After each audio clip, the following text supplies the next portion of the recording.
Hey folks, what's going on? Blitzball Champ's back with a brand new video.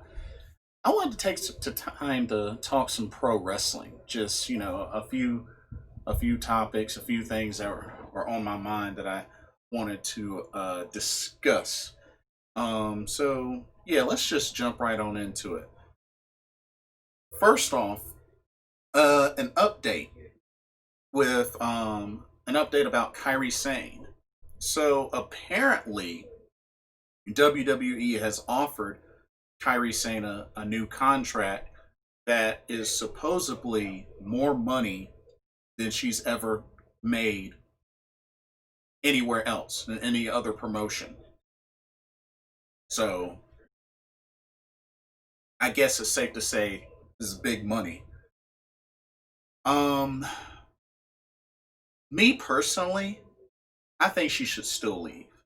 You know, I know she recently had a great match with Sasha Banks on Raw, and she has a tag team title match with Asuka going up against Sasha and Bailey this coming Monday. But me personally, I still think she should leave. It should not have taken this in order for WWE to see how valuable she is. And it's really petty when you play a game of try to play keep away from everywhere else by trying to keep Kairi here. So, me personally, I hope she pulls a Dean Ambrose, aka John Moxley, and I hope she leaves, go back to Japan, because I feel like if she stays, I'm not confident that the WWE will book her strong and consistently. I'm not confident that they will be able to do that. And she risks even further time away from her husband because she got married back in February, so I don't think she's really had an opportunity to really enjoy her marriage. I just feel like just on paper, I feel like her going back to Japan, even returning to Stardom, she's able to still wrestle and be with her husband. So I just feel like, but then again, there's no telling how much money specifically WWE is offering her, because I know originally Stardom was going to offer her big money as well to try to bring her back, but would it be as much as WWE money? Maybe not, but we don't know.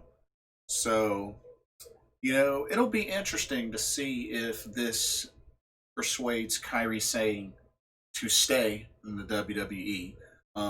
Sources say that she had been wanting to leave since May. So it'll be interesting to see if the contract offer will be enough to persuade her to re-sign with the WWE. I really don't think she will. I hope she doesn't, me personally, but I hope that she does what she feels is best for her. Next, of course, New Japan Pro Wrestling started back up with the New Japan Cup, and wow, quite a turn of events. As spoiler alert, just to give a heads up, spoiler alert. Bullet Club has a new member, and he is evil. Everything is evil.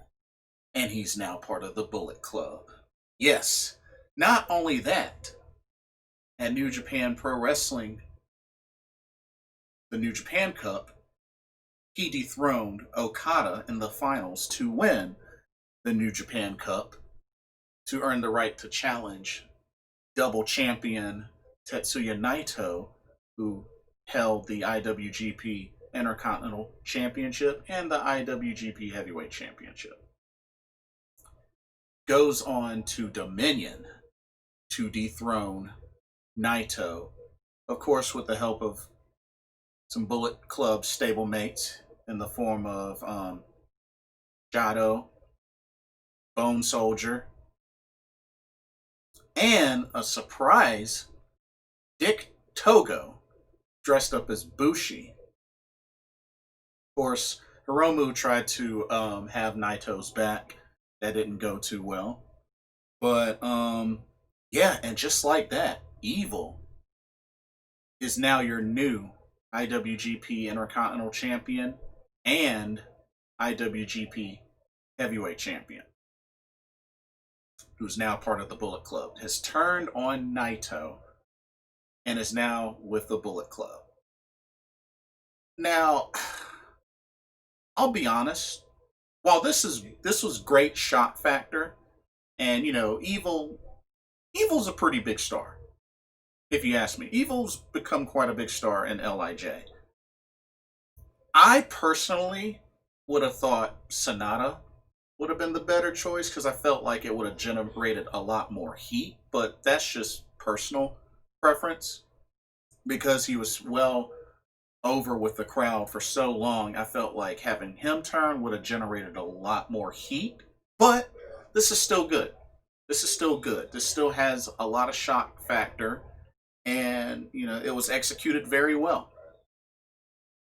And this is a major, major heel now being built, and I think this helps because with folks like Kenta and Switchblade not really doing much, Gorillas of Destiny currently, it was good to kind of build up another star heel, and they went with Evil, and now Evil's on top in New Japan Pro Wrestling, and it'll really be interesting to see what happens going forward because I mean, it wasn't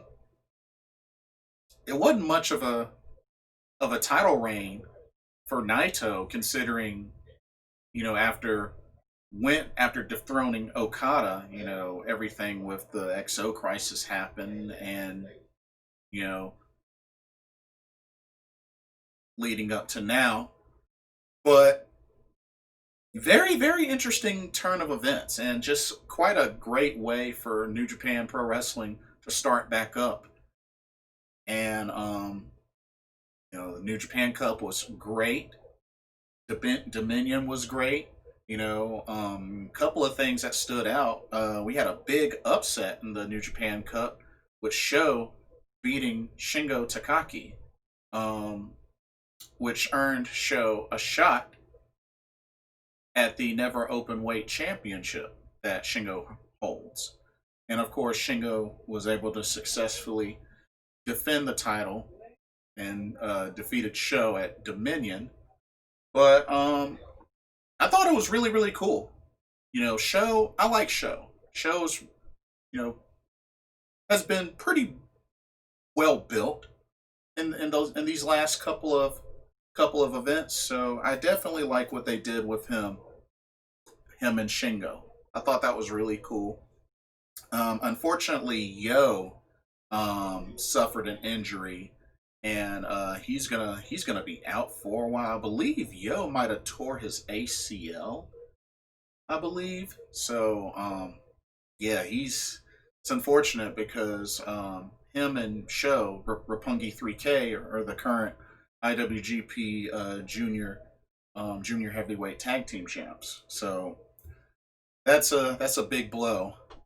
It's a big blow to them. Um, and then of course we got new IWGP heavyweight tag team champs in Zack Sabre Jr. and Taichi dethroning Hiroshi Tanahashi and Kota Ibushi at Dominion as well. So big victory for Suzuki Gun. So it'll be interesting to see how long that lasts. Um, but yeah, so two title changes, or I guess you could say three if you include both belts in the main event. So three title changes. Um, but yeah, just really, really happy to see what New Japan Pro Wrestling's doing, and of course, for the finals of the New Japan Cup and for Dominion, they had a live crowd. So they've opened up a live crowd for these events.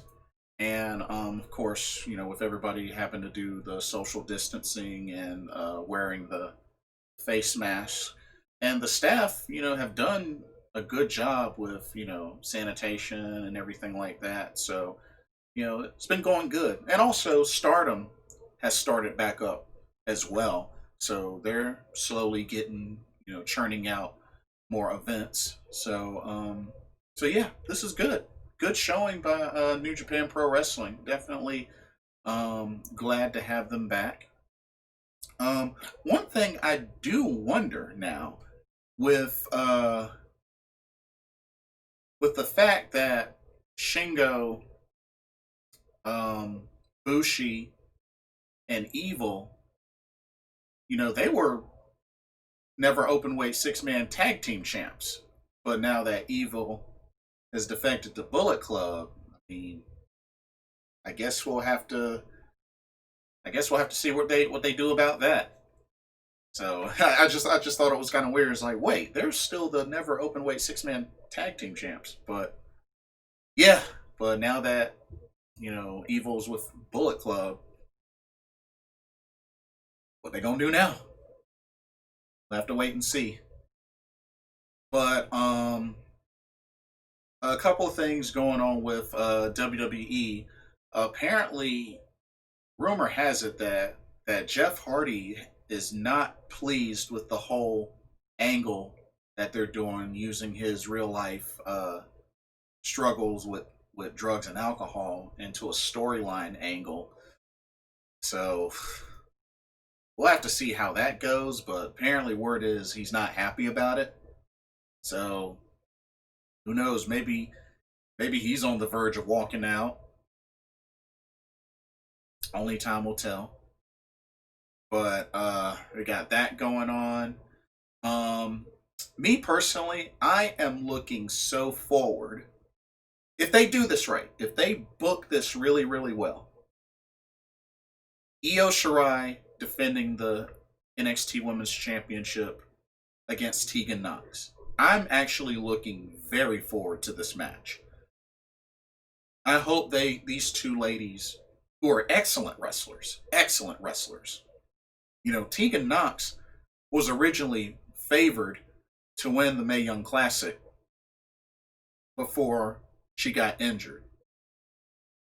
So this is definitely a great matchup for Io Shirai one-on-one.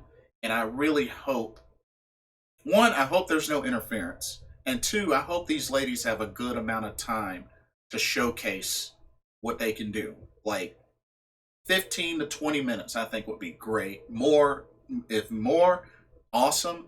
But I think 15 to 20 minutes, I think would be good for them to showcase their skills, because these are two great wrestlers, and I feel like they can put on a clinic, main event worthy sort of match. So definitely looking forward to Io Shirai defending the title against Tegan Knox. No interference, plenty of time. I hope they do it like that. But let's see, there's that. And oh, so with AEW, apparently the native beast, Nyla Rose, is going to be getting a new manager very soon. It hasn't been revealed yet who he or she is, but it'll be very interesting to see how this goes, see how well it works in her favor. I know we all know that Hikaru Shida is the current AEW Women's champion, and she's been on a roll, and had an excellent title defense against Penelope Ford. That was such a great match. But it'll be interesting to see who the manager for Nyla Rose will end up being. So definitely on the lookout for that.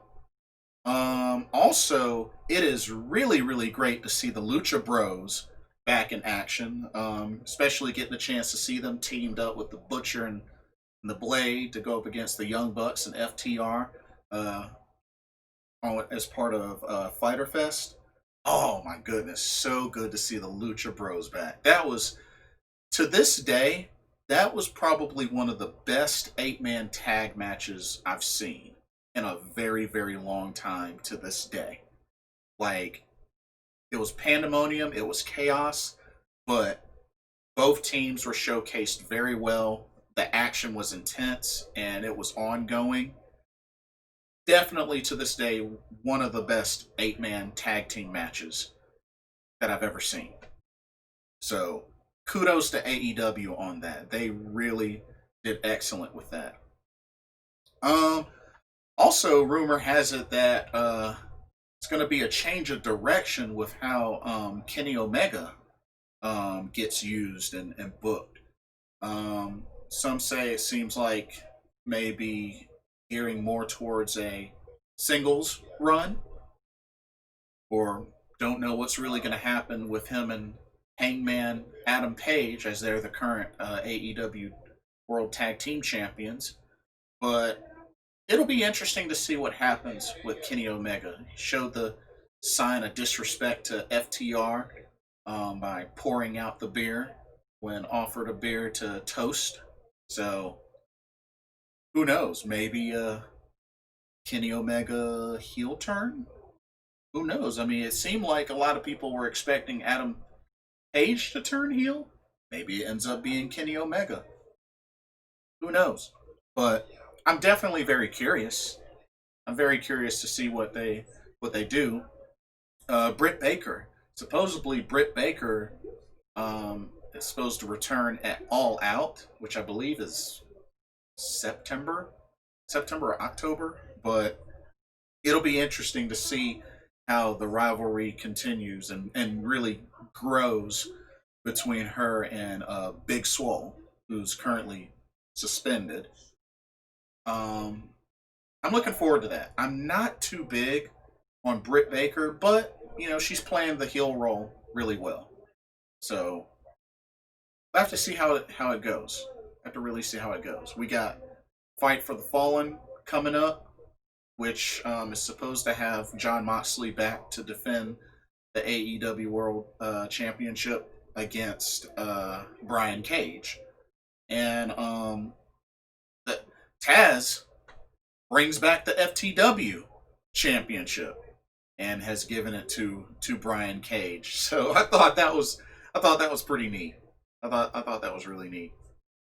But just quite a lot of different things going on, and I know it's been said that there's a possibility that Seth Rollins might walk out, considering with everything going on with the EXO crisis and the fact that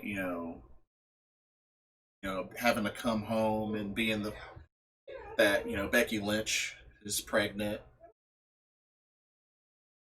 This supposedly can cause risk. If Seth Rollins gets anything, if he gets infected, or Becky Lynch gets infected, because of him. So that's a possibility, and could be why Seth Rollins may walk out and pull do like what Roman Reigns was doing, or just anybody with any sort of you know high risk, or just don't want to take the chances. I mean, you can't really blame folks for wanting to sit out, but we'll have to see what happens. He has the eye for an eye match coming up at Extreme Rules against Rey Mysterio, so who knows? Maybe this could be how they write off Seth Rollins or Rey Mysterio. Who knows? It'll be interesting to see what they do with that. So only time will tell. Extreme Rules horror show is a week away. So we'll just have to wait and see. But yeah, so those are really the things that stuck out to me a lot lately with what's going on in the pro wrestling world.